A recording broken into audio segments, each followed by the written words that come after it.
This is Career Coaching X's and O's, and I'm your host, Mark Anthony Peterson, the founder and thought leader at Sierra Consulting, a small business strategy and technology consulting firm. A small part of our practice is executive coaching. These episodes are the summation of some of those sessions. Today, instead of me telling you about some of my client sessions, we have another fascinating interview, this time with one of my lifelong friends and executive coaching superstar, Allegra Jordan.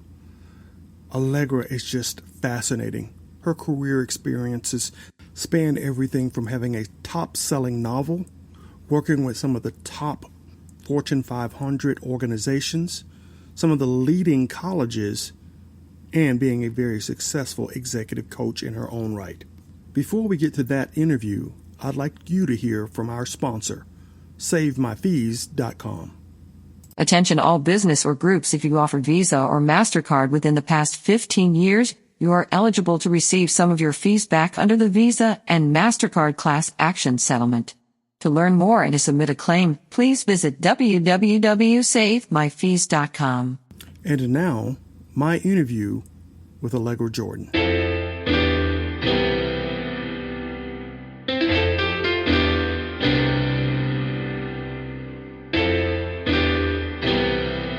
Welcome back to the podcast. Guys, we have a show that I believe will touch my heart by the time we're done with it, because I am interviewing one of my very best friends in the world, a person who has had my back my entire life, Miss Allegra Jordan. Now, let me tell you a little bit about Allegra Jordan. We grew up together in Selma, Alabama, historic Selma, Alabama.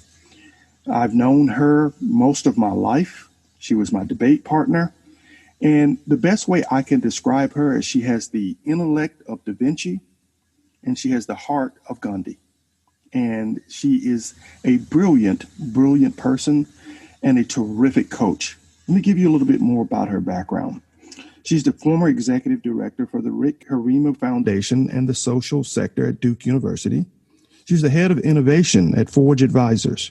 She's assistant dean of communications at the University of Texas Law School. The VP of content for drcoop.com. Remember that guy? Love that beard he had. Director of strategy and marketing manager at usatoday.com. And she went to Harvard Business School after finishing up her BA at Samford in Birmingham, Alabama, studying French literature and economics. And guys, she started her own business in college and was on the cover of a ton of magazines that I still have today. Allegra, welcome to the podcast. Thank you so much, Mark. It is a joy to be here. And I thank you for that effusive introduction. Let me just say that I feel 100% of all of that to you. I would only say that you have two hearts. If I have one heart, the heart of Gandhi, you have like two hearts of Gandhi and maybe five brains. So I stand in joy being here, but also awed by all that you've accomplished and how you're helping the world be a better place. And with a message from British historian Alexandra Churchill that she wants you to run for president, I said I would support that if we could convince you to run for president. Wow. Now, we just wrapped up an election, so we got at least 4 years to think about that, right? That's good. That's good. I think that Miss Churchill over in Britain is going to keep ringing that bell, though. I think you're right. Well, Allegra, tell us a little bit more. Now, I could talk about you all day, and I've already given a little bit about your professional background, but tell us a little bit about you. Tell us a little bit about your journey, because you cover so many different areas within your coaching background, and you've written books about reconciliation. Tell us a little bit about that journey and how you got to that spot. Thanks for asking. The journey that I've been on, I will say, only makes sense in retrospect, looking back. We walk into life backwards. We're really feeling for the future pretty blind. And when we look back, we see all the little stepping stones that only now make sense. So the journey that I would say I've been on has been one of answering the question, how do you build a beautiful human, a beautiful community, so that people can flourish. And I started that journey in a place where we weren't flourishing, at a military Air Force base in 1969, Fort McGuire Air Force Base. And then I moved to the Philippines while my dad was a pilot in Vietnam. He got Agent Orange poisoning there. And Agent Orange poisoning is not something that's visible. It's invisible. And we as kids couldn't really understand what was going on with Dad, why he was struggling in some ways, why he wasn't flourishing. And that's hard for a kid, especially when you depend on your parent to provide you with survival. So that was one question. How can I get my beloved father to flourish?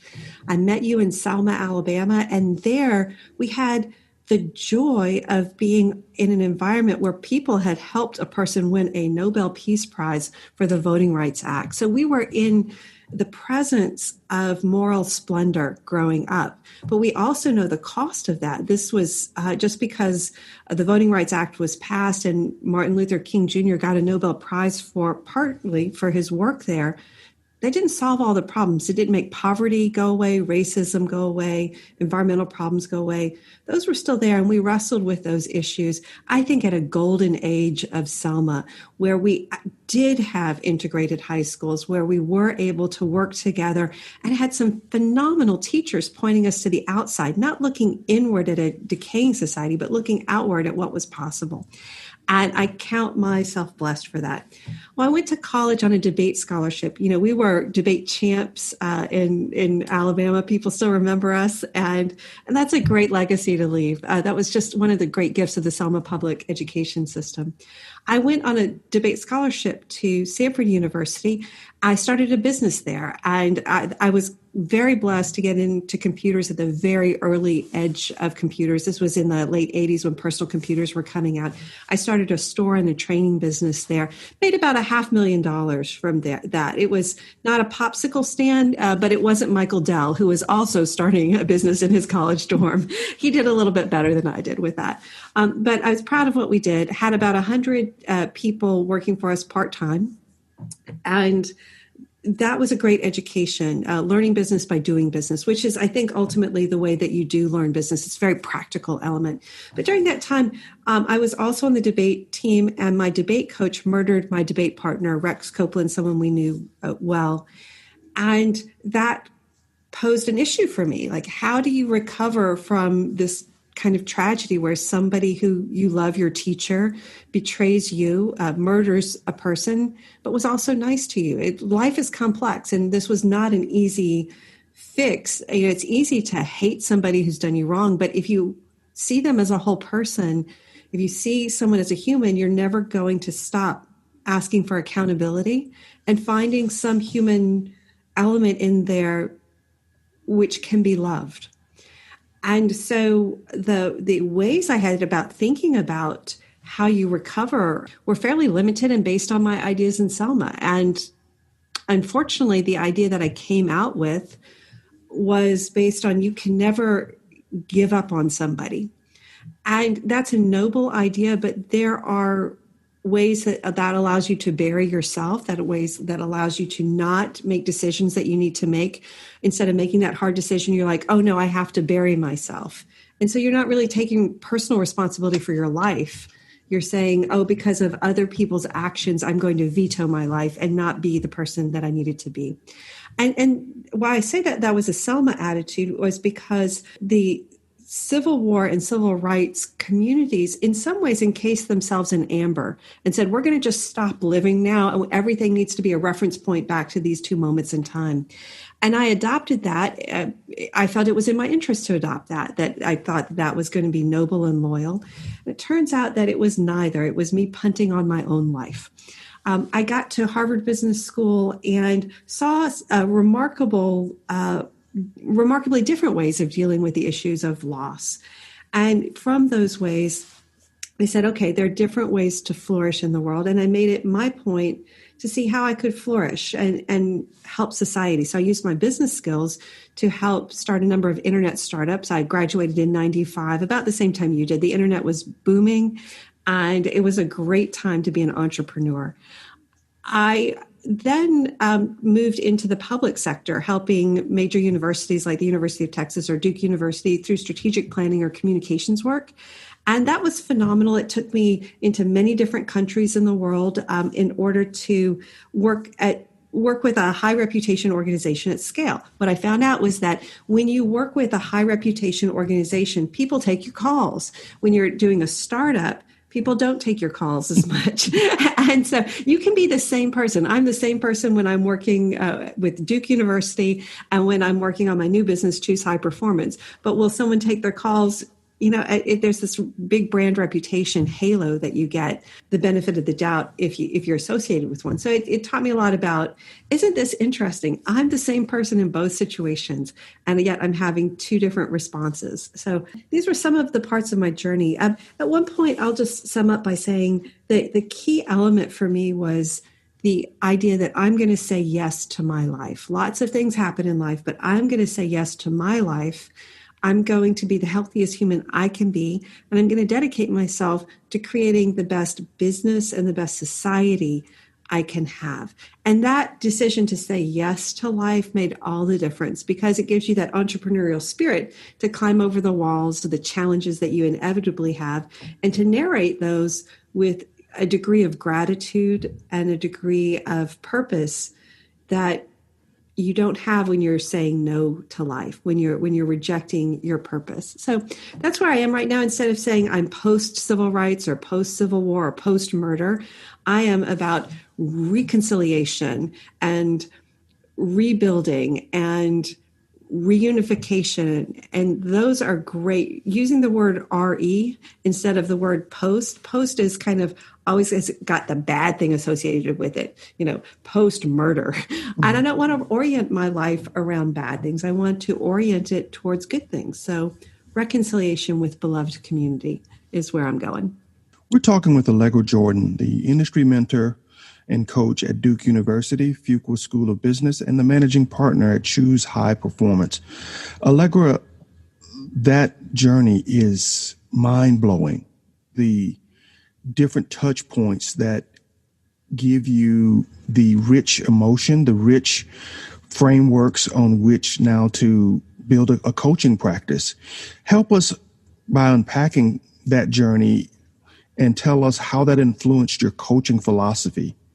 And what does that bring in terms of frameworks and helping you to judge a good business versus a bad business, or a good career versus a bad career? How do they put the re in their business and the re in their career?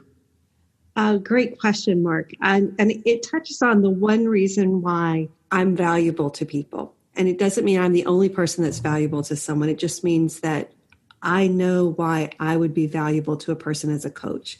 And it's that I know what a healthy human being and healthy team and a healthy business and healthy relationships and a healthy community look like. If you know what health looks like, then you're going to be able to help someone because you can compare where they are to where they need to go. It's about knowing the goal. And for me, the goal is always, how do you flourish? What are the elements of flourishing? What are the signs of flourishing? And how can we get you there with a team, with a business, or with an individual? If you know what a healthy person looks like, then you can help somebody. My techniques, my listening, my gentle inquiry about whether or not someone's on the right track, what their definitions are, their cognitions are about different things, those can be just as average as everybody else's. But I have two things going for me. One is that I know what health looks like, and not a lot of people do, it turns out. The other part is I care. People know if you care or if you don't care. And everybody can care. Sometimes they just choose not to. And so this idea of what does a healthy person look like is one of the critical ones. I just wrote a book called A Splendorful Path, a 500-year peace map in 6 words. It took 100 pages to talk about 6 words. But one of the lists in it is about the idea of what does it mean to be a positive, flourishing human being? And I'll just give your listeners a couple examples of that. So what I'm looking for, or what I want to help an individual get towards, are these things: a strong, positive sense of self, a compelling purpose greater than self-interest, a circle of healthy relationships, and that could be intimate to casual. Not everything has to be a deep, meaningful relationship like we have. Belonging to a healthy community. I developed moral character. And when we talk about a moral character, it's not trying to be one of those Puritan judges with a beard like Dr. Coop, shaking their finger and polishing their silver buckles on their shoes. It's about the ability to act on moral principles. So I work with some people and they're like, oh, you know what? I know I should leave this business partnership. And I talk with them 3 months later. I know I should leave that business partnership. Well, why haven't you? So a moral character is that ability to know what you need to do and then to actually do that.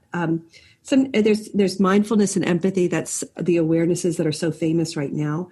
There's also a sense of transcendence. Is there appreciation of wonder that people have? Resilience and a sense of joy are two other ones. Well, the reason why I share this with your listeners is because if your listeners think about an older mentor that they have who has aged beautifully, and then they say, that's where I want to go. I want to be, and for me, John Lewis dancing to the Pharrell song Happy in his office, a viral video that, he probably had stage 2 or stage 3 pancreatic cancer when he shot that film. And, how does a person who's been through all he's been through, all business people go through, have that durable, calm wonder and joy? How did they age so beautifully? And I want everybody that I work with to age beautifully while engaging these tough issues such as their own business, their own challenges, to bring out the best in them. And when their best is brought out, they can bring out the best in their business, their clients, and other places. And so that list are some of the things that, if you don't know what the goal is, you can just sit around and, spin your wheels. But I want people to know what the goal is. If they do these things on this checklist, I don't know, they have a chance of becoming like John Lewis in his elder years, which was a glowing radiance, despite all of the challenges that life threw at him. When you think about healthy or unhealthy businesses, it makes me want to delve into Proposition 22, which I think is going to pass out in California. The economy is quickly becoming a gig economy, a task-based economy, a contractor-driven economy. And that economy is plagued with relationships that some deem unhealthy. So 2 questions. Help the audience understand what an unhealthy relationship looks like. And I think we can derive some of that from what you outlined in your book. And walk us through whether you think the gig economy as it is situated today is healthy. Because some have argued it's not. You got one side that has no social support, no network, but yet they get the benefit of working where they want, when they want, and being with their family. So there's a healthy element that has been argued, and then there's an unhealthy element. So can you walk us through that and give us your perspective? Sure. I think that in life, if we look at the history of work, we're in a unique time, but our time is no less challenged than the work of 100 years ago. And we have some benefits and we have some cost to our life. I think the question is, who do we want to become? And let that be the driving priority for how we make our choices. I do not think that the gig economy is suited for everybody. It's a very stressful world. Am I going to get it's good for people with hustle, with organizational skills, with good time management skills. But for me, the gig economy, and I'm in it because I'm selling contracts for coaching. I don't have a safety net right now. It's me and my business. It's stressful. And the way that my body works is if I get too much stress, I pass out like a fainting goat. Those little goats that run around and they just faint. And that's me. And so I have to decide whether or not my chemistry is suited to what kind of work. And if who I am and who I want to become is suited towards the gig economy, can I find a way where I can flourish? And a lot of gig jobs are not jobs that you can flourish on. They're in some ways very exploitative. Not all of the costs that you can attribute to the service that you're offering can be costed into that. So if capitalism was better at marking out costs, That's one thing. But capitalism is pretty poor at associating cost with a particular service. And so we don't cost out things fully. And so some people are getting really cheap prices when that service actually costs the individual quite a lot to deliver that is not being compensated for. And that's where I have a challenge with the gig economy, living in it, being part of it, and also seeing how it's being structured. I think that the real problem is that the pricing of the services.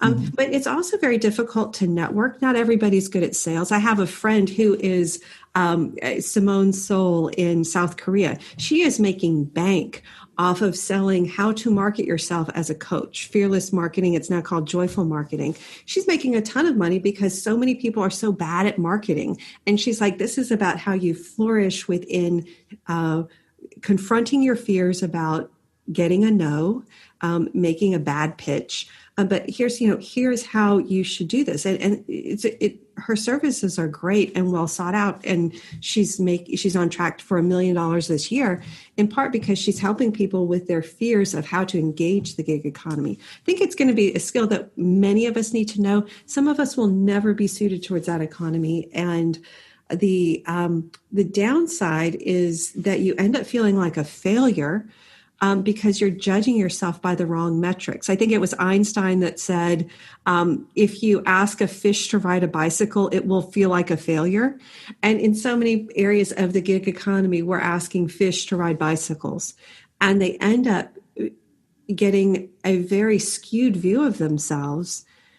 Whereas if they use the right metrics to judge themselves, they could have a flourishing life. We're also in a time of, I hope, capitalist reform, where the gig economy has so skewed income inequality, where Jeff Bezos he's the world's richest man, and so many people who work for Amazon are, my son used to work for Whole Foods, and he was told, hey, if somebody needs sick leave during COVID, have the $15 an hour workers take up a fund to help them get sick leave. And I just looked at him and I said, excuse me, couldn't Mr. Bezos with his $164 billion fund sick leave for his workers if he just took a little bit less? And it just seemed like baloney to me. I didn't use that word. I used another word starting with B. So it's a really challenging time. I believe that the key is to not let your worth be determined by your pocketbook. Understand what kind of life that you want, do what you need to do in order to have that life, but have it be about priorities. Work from what we call your outbox, not your inbox. Inbox, lots of stuff comes in, but outbox is really about, hey, this is the stuff that I want to send out. Mark, when we were kids, you didn't wear a watch. And I said, Mark, why don't you wear a watch? And I see that right now you have no watch. And you said, because no man owns me. Now, that's a really interesting thing for a person, 11th grader, to say. I think you might have been 16 at the time. No man owns me. But that is so wise. Own yourself. Make your decisions about who you want to be in life, and then accept full responsibility about that. Even if you do that, it does not mean that you will be able to make it in the gig economy. There are a lot of challenges, a lot of things that are dealing with timing that we have no control over. We only have control over who we want to be. Whether or not our business will succeed, our pitch will succeed, we can have the best skills in the world, and it could be the wrong timing, the wrong person. I published a novel a few years ago, and it got a really nice size contract from a major publisher. But I learned during that process that you can put lipstick on your face and sit on the lap and kiss a Hollywood agent. And if they do not want your offering, they will say no. And there's nothing you can do to make that acceptable to them. Whereas if they want your offering, they will be calling you. You don't need to put the lipstick on. You don't need to sit on their lap. It's just the right fit. And those fits are a matter of timing and so many things beyond our control. I love the points you made about Jeff Bezos. And what I want to draw out of that is, in your coaching practice, what are some of those other big mistakes when it comes to creating a healthy organization that you see founders and owners make? Because that one is one that appeared like he had an opportunity to win, an opportunity to set the tone, not just for Amazon, but for the entire economy. And he missed that opportunity. So what are some of the other major mistakes you see founders make when they have an opportunity to create a healthy organization? We don't have enough time. So I'll tell you one that I was on the verge of making. So I'll start with myself, always talking about my own problems first. And one is not calling in expertise. So I'm a smart person. So I think I can do my taxes and my books. And when you start out, you have no money in the bank. And so you do these things, but things get pretty complicated pretty fast. So you need to focus on who can do things better than you can. And usually taxes and accounting are something that entrepreneurs need to have someone else do. If your books get messed up when you start, it is horrible to dig out of that. You want those books to be pristine, and you want to be able to be awakened at 2 a.m. any day of the year, including Christmas, and be able to be audited. So my number one thing is pristine books. You can sleep better just knowing that every penny's accounted for. And one of the great success stories here is actually Martin Luther King Jr. He was brought into court. He was being told that he was that he had tax evasion charges, I think, were what he was brought in for. And he was able to show a diary with every trip he had made and every single expense that he had, because he had as a discipline to do that. And that got him out of these nefarious charges because he had proof. And that was one of the lessons that I had. Always make sure that your books are taken care of. A second one is in choosing the team. People select the wrong people for their team all the time. Now, when you start out, you go with the people that you can get. So you may not have a lot of choice. But instead of starting with a job description that has what someone can do not in a mediocre job, what you do is you start out and you think, what does this job need to have done at a high level, not at a bad level? So don't interview for, you can come to the office between 9 and 5. No, interview for, think of the 3 hardest conversations that you had around that particular job, and then hire for those skills, those 3 worst blow-ups that you had in a particular position. Those are your case study questions for interviewing. How would you handle a situation where a customer came in irate, but the customer was wrong? So your case studies, when you're interviewing for somebody, make sure that job description deals with the most difficult challenges of the position, not the ones that anybody can have. And because when you do that, then you get the stars. You get the people who actually can do the job that needs to be done. So many entrepreneurs will say, hey, I'm really excited about a particular candidate. There might be 10 things that job needs to have happen, and that candidate is phenomenal at 2 of them. But then you look at the empty check marks in those 8 other boxes, and you quickly realize this is not the candidate we need. They're really good at 2 things, but not the whole 8. And that's something I see consistently. Finally, I will say repair of relationships is one of the most difficult things. And so people fail to make decisions to have these confrontational conversations early on, and everybody regrets it. So they're like, oh, I should have called that behavior out earlier on. And so as you age, as you get more experience, you realize if someone exhibits behavior that is not consistent with your values, you have that talk really fast. You have an uncomfortable talk early, because that stops you from having a very uncomfortable talk, and maybe criminal behavior, maybe just really disruptive behavior and destructive behavior 6 weeks out. You got to nip it in the bud, and you have to have a reputation that person, the entrepreneur, will nip this in the bud. So it's hard at first, but once you get that reputation, you have all that time that's not filled with drama. What are you going to do with all that time that's not filled with drama? That's right. That's right. Let me ask you this question about your time at Rick's Place. Your turnaround of that organization and of that facility.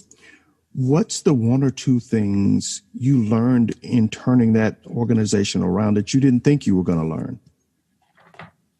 Oh, that's a good question. So for context, I was born into a military family, and I remember the difficulty when your service member came back from war. There was this big kind of party, but then after that, you have to live together, and there's resentments and there's challenges. And today, our special forces are over deployed, and when they come back, they face a lot of issues, including, sadly, divorce and suicide are results from their multiple separations from their family and these times of extreme stress. So soldiers wanted to have a 50-acre park near the largest U.S. military installation in the world, Fort Bragg, and they asked me to lead it. And when I started, they had $64 projected in the bank at year end, a 50-acre park, a house. And the question was, how could we get from where we were to a place where I left it, which was about 1.7 million in the bank, a really good reputation, a functioning staff, and a functioning environment with 11 different structures built. And so a couple things that I learned.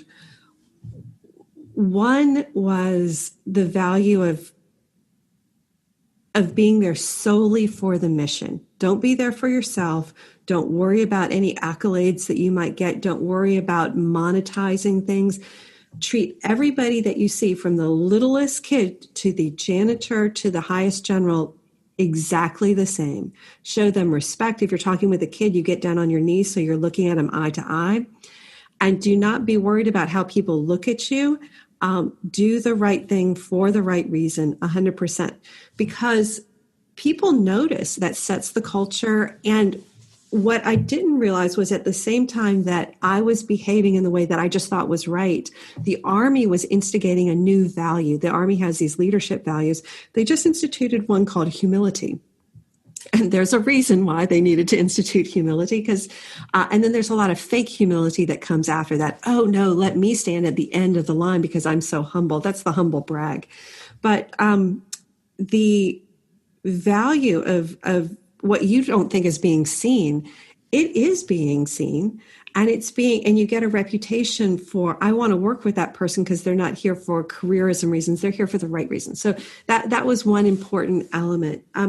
A second one is it's a hard knock, which was you think that you're dealing with a certain group of people and you never really know what they're thinking.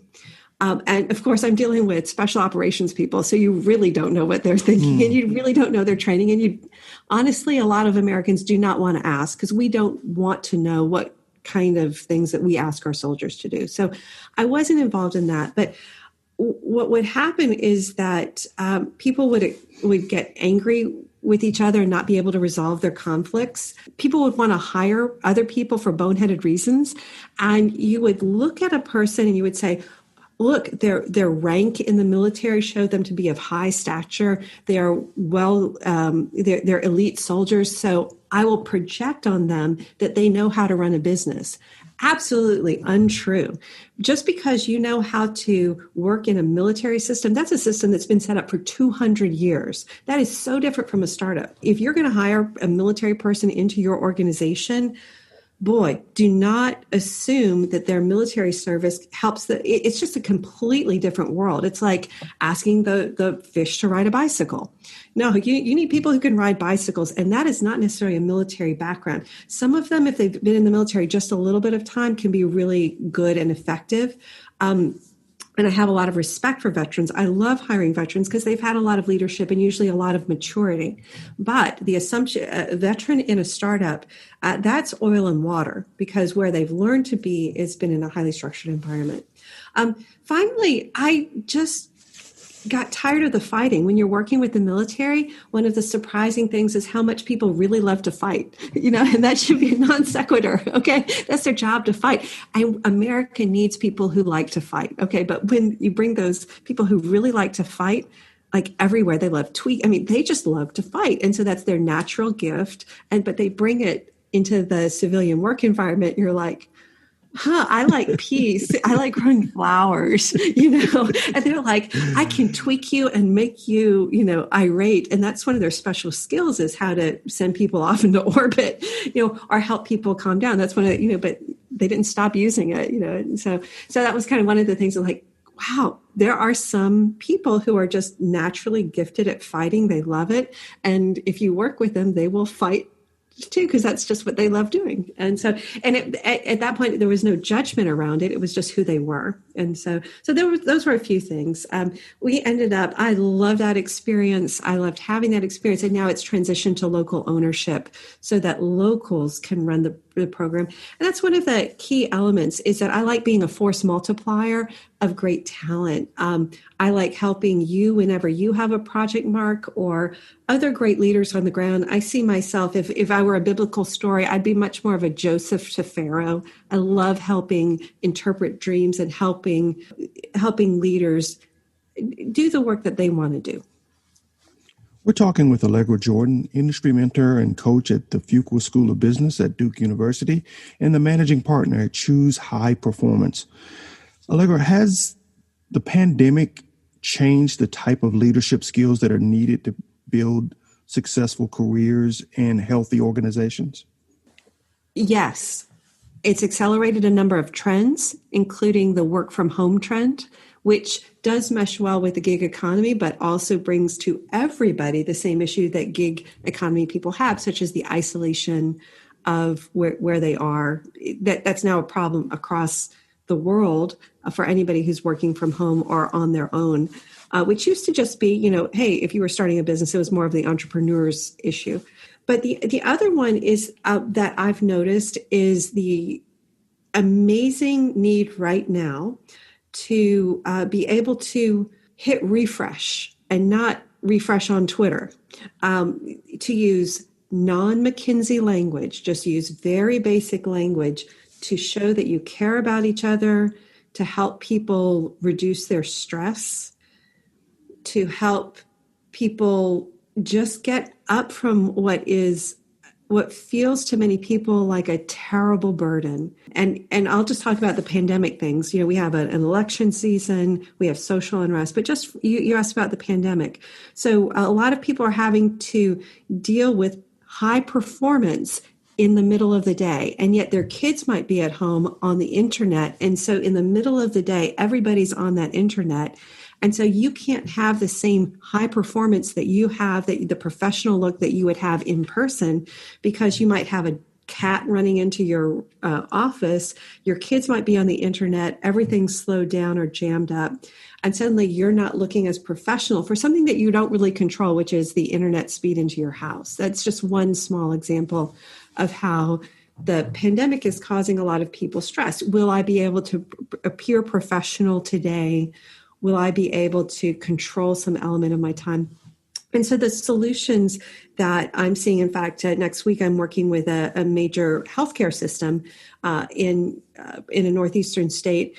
And they're like, we don't want any McKinsey stuff. We just want to feel like life is bearable. Help us get there. And so it's really taking a step back and getting back to basics, using small words and saying, you as a human matter. And the way that you operate as a human, the way you flourish is very different right now. And it's stressful. And we can sit with that. We can't soak in it too long, because life is really changing pretty quickly, and we need those new revenue reports really fast. But we're in this together, and we need to slow down and just realize that we're doing the best we can. So what I've seen mainly is people just saying, hey, the whole McKinsey ideas, or I'm using McKinsey, the whole consulting frameworks, the whole cognition thing, we're emotions right now. Let's just deal with our emotions. Mm-hmm.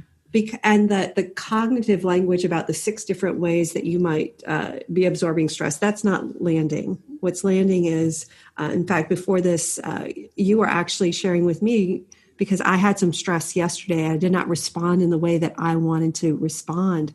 And you were very gracious to me. You said, let's kind of unpack that. And by the end, I went from maybe a 4 of stress down to a 2. And that's what everybody's trying to do, is like, how about if wherever you come in, managers, teammates, just need to see, can we get you down 2 points on that stress meter? And that's what everybody, I think, is going through, especially this week, which happens to be an election week. Allegra, tell us about Choose High Performance. and its mission and what you plan to do with that organization to help people get those healthy careers, those healthy businesses. Just walk us through that so the audience knows a lot more about this business that you're building. Thanks so much, Mark. Choose High Performance is a joy for me. It's a consulting, teaching, and coaching group that I've put together. It's a public benefit corporation. So the purpose of the corporation is to help teams perform at their highest levels. And teams are made up of humans. So how do we get humans on the right team and help them understand how each other works so that we might teach people about how teams work. We might teach about time management, and any number of other small seminars or workshops. How to select a team member is one. We will coach individually, and then we'll also give keynotes to help inspire and help give some practical elements of what do you need to do every day to make your organization have its best chance at high performance kind of outcomes. And that's a delight. The Public Benefit Corporation is a new type of C corporation, not that new, maybe about 2 years old in a number of different states. And that means that you can have multiple stakeholders. So you're not just trying to help the shareholders of the company, you're trying to help society as a whole. Fortune magazine last month said that Elizabeth Warren had asked that any company with more than $1 billion in assets convert to a public benefit corporation. So these are new corporations, but there's a lot of steam saying that business has to operate for society. Now, our public benefit goes to a movement called the Choose Love movement. And I had a cousin whose children were at Sandy Hook Elementary School when that dreadful shooting happened about 7 years ago. And my cousin, Jerry Alina, who's one of the partners, and a mom who lost her son, Scarlett Lewis, had helped form something called the Choose Love movement. And it's reached about 2 million people. A couple of states, including the state of New Hampshire, have adopted the Choose Love movement curriculum. And this is a movement that said, we want to stop violence at its root cause, the grievance, the angry thought that then becomes a violent thought. What if the angry thought can be replaced by a loving thought? And there is a free curriculum. If you go to chooselovemovement.org, that is a free curriculum available, downloaded by more than 2 million people, that shows in your school or environment, work environment, you can do 4 things. You can have, we call it the Choose Love formula. You can have courage. Sometimes courage is just taking a breath, a deep breath before you act. You can have gratitude. And Scarlett Lewis lost her child, and you might say, well, how can she have gratitude because she's lost her child? And yet she says, I have so many things to be grateful for. I'm sorry my son is not here, but I have gratitude. I'm standing here today and I'm making these choices because my life's not over. Forgiveness is one. And forgiveness, we talked about repair earlier in the show. How do we repair relationships? And she defines forgiveness in this movement as cutting the cord to the people who have hurt you and taking a lot of responsibility for yourself, but not letting them back in. And then the final one is compassion in action. There's a famous reverend in America right now, Reverend Barber, and he says, it's not enough to be woke, you got to get out of bed. And so this is, so compassion in action means that you'll actually take these actions. And what we've seen and why I'm excited that Choose High Performance, which is the business version of the Choose Love movement, what I'm excited about is when you talk with people about their toxic cultures or what their fears are, we'll say, let's just talk about 4 behaviors that you could do right now. And you can have some courage, you can have some gratitude, you can think about forgiveness. And what better example than a mother who forgave the killer of her child? Mm-hmm. If she can do it, at least we just ask that you think about it. It doesn't mean that you have to act on it, but just think about it. And then how are you going to act based on that? And we see these, the Choose Love movement has testimonials coming in every single day from people in the Department of Corrections in the state of New Hampshire, prisoners who say, feeling good is better than feeling bad. So I'm going to choose love because it helps me feel good. to everyday school kids who might be scared about a test. And not only are these kids learning this in school in order to solve their own problems so they don't have to take it to the teacher to feel better themselves, they're taking it into their homes. And that's what's exciting is when you see, especially during a pandemic, people using some simple behaviors that the kids learn at school, then they go into their home, which has a lot of stress because of all the stuff that we're facing because of the pandemic. And their home life becomes better because they say, hey, you know what? We can solve our problems. We can have some more gratitude. And these are things that some of us may have learned in mosque or church growing up. People aren't connected to those ways of being anymore. And so the choose high performance element means that you can use these choose love elements, but it's not enough. In business, you really do need to know how to hire someone.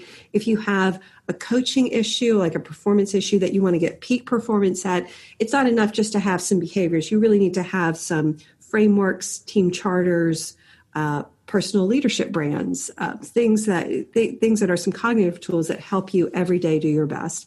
But it does help to have a shared set of values about, hey, we want to operate in a certain way that everybody can agree on it, that it's good. One of the neat things about the Choose Love movement is that it's bipartisan. Sandy Hook happened under the Obama and Biden administration. They fully embraced it. Jill Biden's a big supporter of it. But under the Trump administration, Betsy DeVos has been a big supporter of it.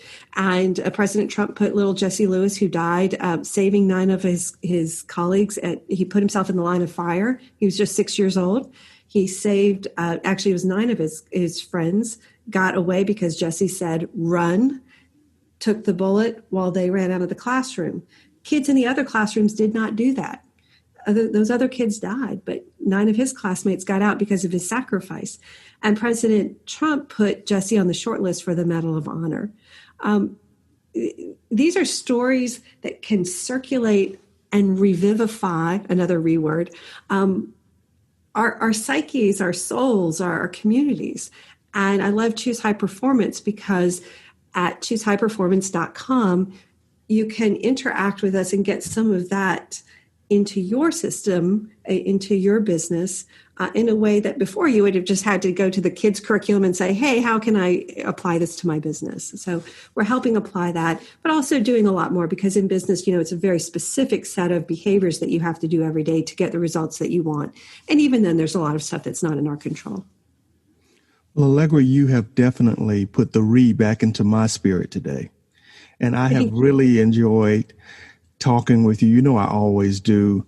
Tell the audience where they can find out more about you and about Choose High Performance and about Choose Love. If you can give us those links again, and we'll make sure that we put those in the show notes. Thank you so much, Mark. So my personal website is allegrajordan.com.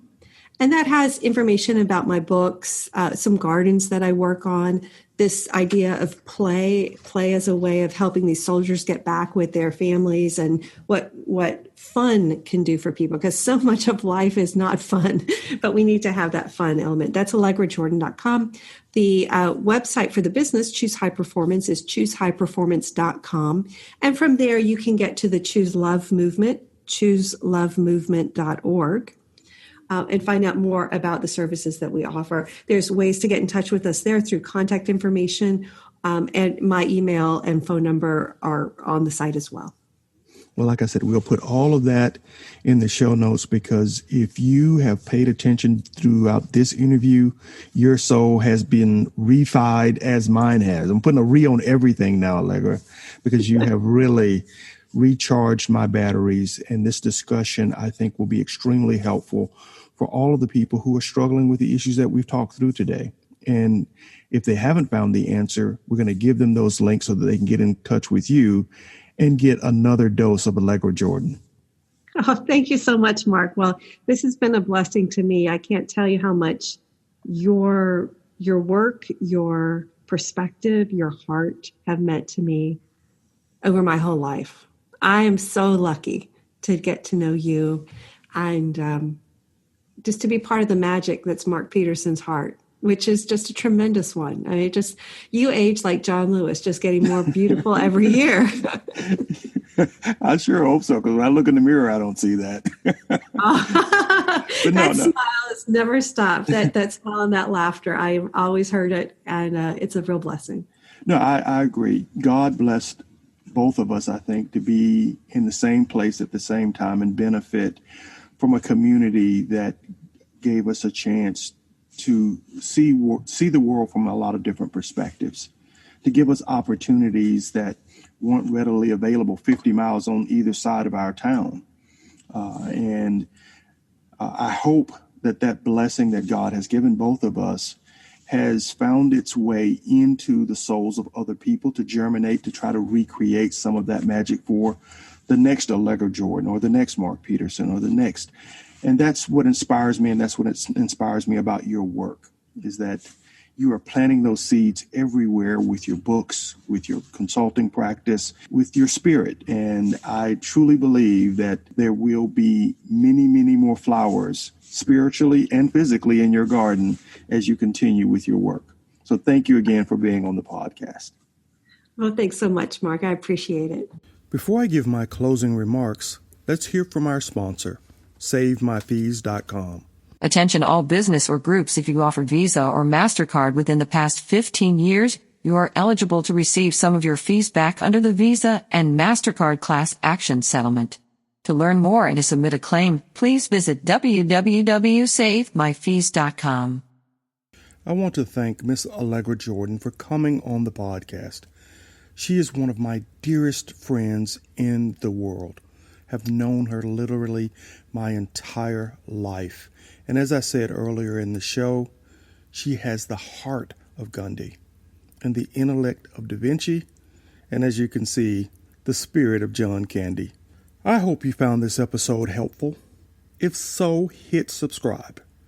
I know you will share this episode with your colleagues because the best people listen to this podcast. Tell us the issues you are struggling with in your career, and we will research them. And we might even do a podcast episode about them. If you need more support in your career, please find us on the web at ceyero.com, CEYERO.com, and let us help you develop a plan for your career. If you like career coaching X's and O's, you may also like one of my other business podcasts, Guerrillapreneur, the art of waging small business warfare. If you're a small business owner, a startup founder, an entrepreneur, a business maverick, that might be the podcast for you. Gigging, everything in the sharing economy. This is the podcast where CEOs, founders, market makers, and market leaders come to discuss the future of the gig, sharing, and platform economies.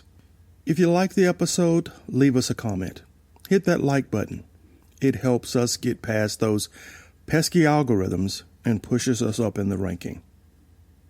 This has been Career Coaching X's and O's, and I'm your host, Mark Anthony Peterson, founder and thought leader at CRO Consulting.